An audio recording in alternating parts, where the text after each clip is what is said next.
Okay, today I've got a sequence for you.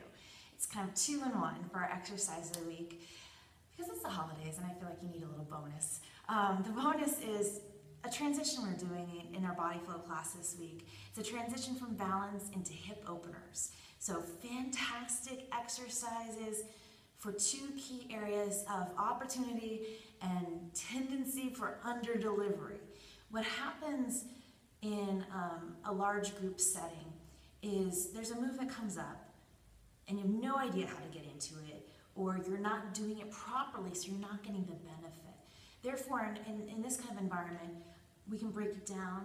You can go in with knowledge and execute the move better, get a better benefit, feel awesome, all those good things. So our moves, we'll start with Hindi squat.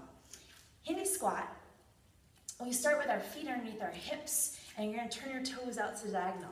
Then from here, you're going to drop down through your hips.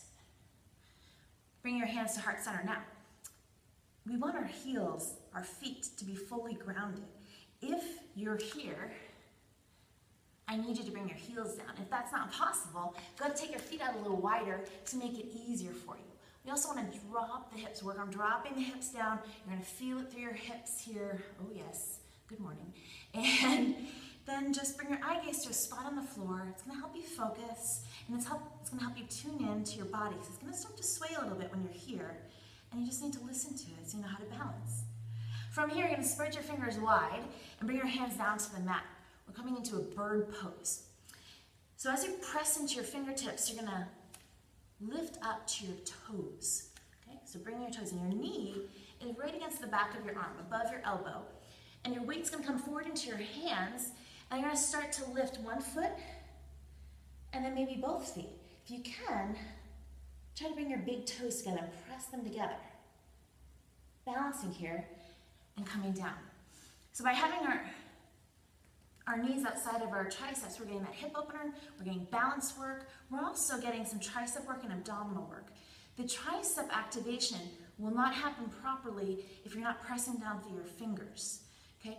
If we're not pressing down through our fingers mindfully, we're going to bring all the way into our wrists. And then you're going to complain to me about having either weak wrists or an injured wrist. And it's something that is preventative with proper execution. So be mindful of pressing your fingers and then feeling the activation in your tricep. And then as you come into the pose, you're scooping your abdominals to create stability. Abdominal work or activation is there for stability purposes, helping us balance. Bringing your big toes together also will help you feel more balanced. So I hope that helps. If nothing else, you can do this over the holidays, right? A little practice. You can do this anywhere. So enjoy coming for class and have a great week.